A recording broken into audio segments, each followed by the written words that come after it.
Bonjour à tous, je vous retrouve aujourd'hui pour notre point mensuel un peu décalé avec les vacances. J'espère que vous allez tous bien. Je vous accueille aujourd'hui à l'espace jeunesse du bâtiment Francis Huster. Tout d'abord, un point sur notre centre de vaccination. Plus de 2000 personnes sont passées entre les mains expertes de nos professionnels de santé. Comme vous le savez, les doses arrivent péniblement, mais le rythme de vaccination va s'accélérer. Sur nos ailes, la majorité des personnes à risque a été vaccinée. Si toutefois cela n'était pas le cas, prenez contact en mairie, nous nous en occuperons. Un grand merci à l'ensemble du personnel médical et administratif de notre maison de la santé. Le port du masque. Jeudi soir, notre Premier ministre a pris la parole. Dorénavant, et ce pour une durée d'1 mois, le port du masque est obligatoire sur l'ensemble du département de l'Essonne, dès l'entrée notamment dans une agglomération, ainsi que dans les parcs et les jardins. Concernant la solidarité, comme annoncé lors des vœux, nous avons souhaité organiser des actions solidaires. À ce titre, une collecte de plaids et couvertures pour aider les sans-abri est en cours, avec l'association Les Voix du Cœur. Pour déposer vos dons, dans le respect du protocole sanitaire en vigueur, appelez le service social au 01 64 49 58 18. Garantir le lien social, nous nous y employons. Les aides aux étudiants. La communauté d'agglomération et nos aides soutiennent les étudiants. Vous retrouvez sur le site ci-dessous un annuaire des aides dédiées. La communauté d'agglomération a pris la décision d'étendre son recours à l'apprentissage dans le domaine de la stratégie, de la décision publique et politique. Vous pouvez contacter le service recrutement à l'adresse qui s'affiche ci-dessous. La commune les soutient également en cas de difficulté. Le service des affaires sociales se tient à leur disposition au 01 64 49 58 18. Collecte de sang. Le 29 mars, une collecte de sang aura lieu au centre sportif Pierre Dupuis de 15h30 à 20h. Vous pouvez prendre rendez-vous grâce au lien qui s'affiche sur votre écran. Si votre rendez-vous a lieu après 18h, vous devez cocher la case numéro 3, assistance aux personnes vulnérables. La transfusion sanguine est indispensable pour de nombreuses pathologies et sauve des vies quotidiennement. Alors, n'hésitez pas, je vous y retrouverai. Commémoration. Un dépôt de gerbes aura lieu le 19 mars pour la commémoration du cessez-le-feu en Algérie du 19 mars 62, en hommage à l'ensemble des morts tombés durant ce conflit.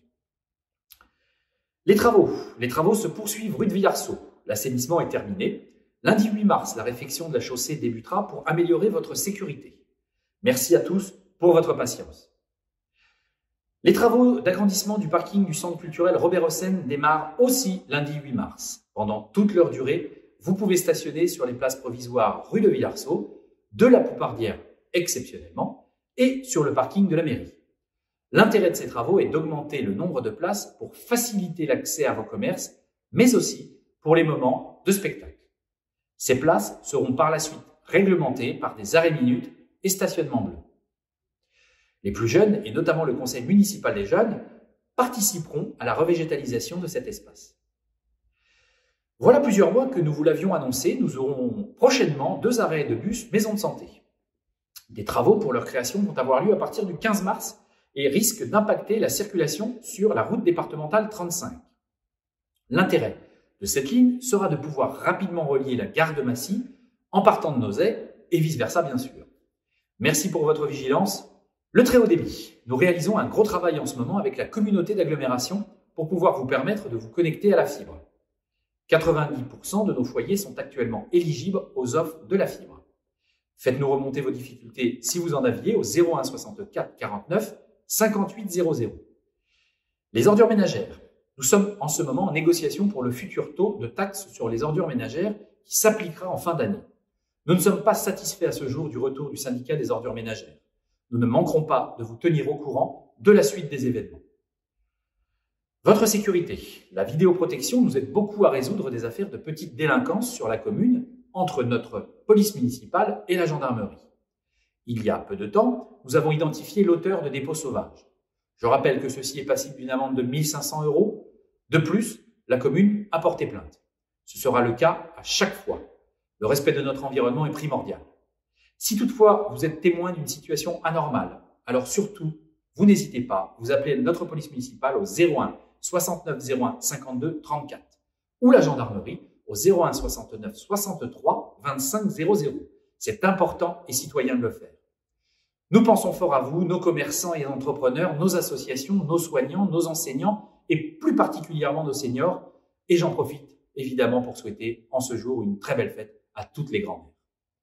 J'ai tout particulièrement de vives et chaleureuses pensées pour les élus et le personnel communal qui travaillent sans relâche pour votre bien-être. En ce qui me concerne, je reste à votre disposition le samedi matin sur rendez-vous. Allez, encore un petit peu de patience, nous allons y arriver. À très bientôt.